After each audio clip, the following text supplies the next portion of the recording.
Mehdi Hasan is one of the toughest interviewers around, and this week he spoke to Netanyahu's advisor, Mark Regev. Now, we'll show you 3 key moments from the interview. First, this is what happened after Mark Regev says the Gazan Health Ministry's death toll figures shouldn't be trusted. You say Hamas's numbers. I should point out, just pull up on the screen, in the last 2 major Gaza conflicts, 2009 and 2014, the Israeli military's death tolls matched Hamas's health ministry death toll. And the UN, human rights groups all agree that those numbers are credible. But look, your wider point is true. Can I challenge that? Will you allow me to challenge that, please? Can I just challenge that? I'd like to challenge that. I'll try to be as brief as you are, sir.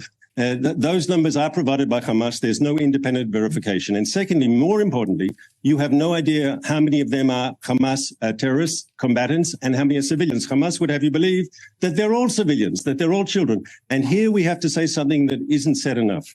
Hamas, until now, we're destroying their military machine, and with that, we're eroding their control. But up until now, they've been in control of the Gaza Strip.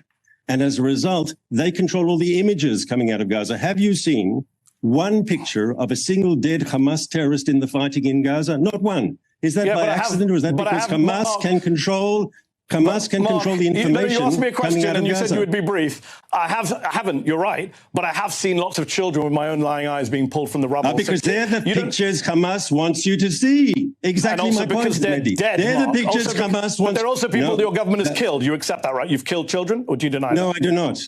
I do not. First of all, you don't know how those people died, those children. Oh, wow. First of all, we don't want to see a single child killed. Well, that's just how extreme Israel's argument have got, right? So we've done segments on this before when it comes to the numbers coming from Gaza's health ministry, which, by the way, has lots of people in it who aren't from Hamas, right? There's also international monitors in there. Many of the Gazan health ministry was officials who were carried over from the Fatah, well, from when Fatah controlled Gaza. So it's not obvious that this is just some lackey for Hamas. And as Mehdi Hasan pointed out there, in the past, the Gazan health ministry has always been accurate when it has given the numbers of people who were killed in Israeli attacks. Also, they have provided the names and ID numbers for the people they say have died. So there is lots of reason to believe the Gazan health ministry's numbers. But what you saw there is how extreme the argument is from Israel, because they're not only saying, don't believe what Hamas tell you, they're saying, don't believe what you can see with your own eyes. Right? We've all seen with our own eyes, right? The images of children dead, the images of people who are killed after an ambulance is bombed, is hit with an airstrike, outside a hospital. We've all seen that. And Israel know that it's problematic for them that the whole world has seen the consequences of their bombardment. And they want you to say, yes, well, you might be able to see this as a dead child. But Hamas controlled whether or not you saw that dead child. So therefore, the child isn't really dead. I mean, it doesn't make any sense. It's incredibly disrespectful, by the way, to all of the dead children. But I mean, more significantly, it's just so warped that Israel think they can kill 4,000 kids. And then even when there is video evidence of those 4,000 kids, they can say, well, we can't trust that video because Hamas. We've seen it, right? We've also got aerial footage that shows us that they've destroyed half of Gaza, basically the entirety of Gaza City, right? We can see it with our own eyes.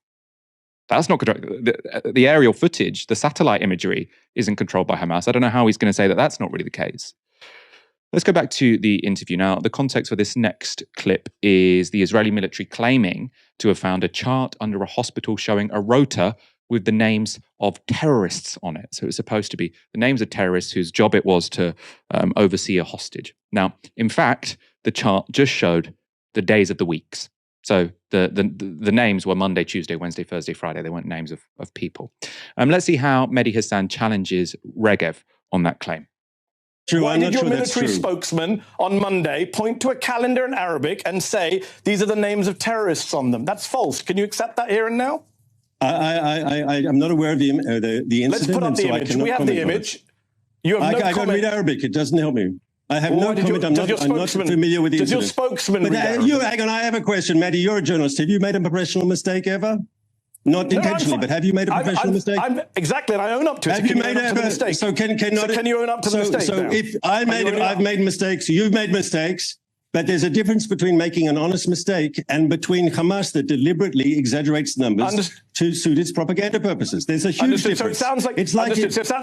hold on. You said propaganda. Can we just deal with your colleague Ophir Gendelman's tweet? It's still up 7 days later. Why has it not come down? It's a Lebanese short film. We can put it on screen. It's not Palestinians faking their own injuries. Can we own up to that mistake and take that down? Is that not propaganda? Once again, I understand that was also a mistake. And so why is it still up 7 days later? I'll speak to Ofer about it if you like. I'll speak to Ofer about it if you like. He's a friend of mine and a colleague. I quite like him. He's a good man. He's actually very effective. Why is he effective? Well, he speaks mother tongue level Arabic. Tweet, Mark. I agree. He made a mistake. So the argument there was, yes, you've pointed out 2 mistakes we've made, but the difference between us and Hamas is we admit to our mistakes. Now, the flaw in the argument there is that they made a hell of a lot of mistakes. They keep making them, right? And they all are for propaganda purposes. The other obvious problem is that Israeli official who tweeted that video, which he called Pallywood, so offensive, saying, oh, this is Palestinians faking deaths from airstrikes. Everyone knew immediately, right, that was footage from backstage of a Lebanese movie. And that Israeli official has left it up for a week, right? So there was no deletion and apology. He said, oh, actually, yeah, I knew that all along, but actually, I've shared this because some Palestinians are sharing this, saying it is Gaza. No evidence of that as well, by the way. The other thing he says, the difference between us is we admit our mistakes. Hamas doesn't admit their mistakes. Hamas is exaggerating the death toll for ideological reasons, and they won't admit it. Now, maybe the reason they won't admit it is because they're not doing it, right? And I don't say that because I think Hamas are this incredibly honest organization. This is a conflict. It's quite likely that both sides will engage in, what's called an information war. They will try and shape what information is released or is not released to benefit their side in a conflict. Completely normal. That will be happening, I'm sure. But he has picked an example, exaggerating death figures, which there is no credibility to suggest that they are doing that. Why? Because the American intelligence thinks that more people have died than the Gaza Health Ministry has announced. And there was a report recently that Israeli intelligence thought that potentially double the amount of people have been killed as the Gaza Health Ministry had announced. And if you look at all the footage from Gaza, if you look at the satellite imagery that shows that 50% of the buildings have been destroyed, it's no wonder that many people have been killed. So he's picked this example. Well, we're more honest than Israel because we admit our mistakes. Hamas won't admit their mistake when it comes to the death toll. Well, maybe it's not a mistake, right? We have every reason to believe it's not a mistake. Now, this is our final clip from the interview, which I think was actually the most significant moment in the whole thing. We're out of time. Well, I'll give you one very straightforward last yes or no question for you. Joe Biden wants a 2-state solution in the Middle East. He wants it sooner rather than later, he says, to get peace in the Middle East. Does your government, does Prime Minister Netanyahu support a 2-state solution? Yes or no? I think it's a time now for war. It's a time for victory. And when that's over, with Hamas defeated, with Hamas destroyed, when you've taken out the most extreme enemy of peace, that'll create room, I think, for more moderate and pragmatic voices to fill the vacuum, and that'll be good for peace. So that's a yes or a no on a 2-state solution? I gave you a good answer, I thought.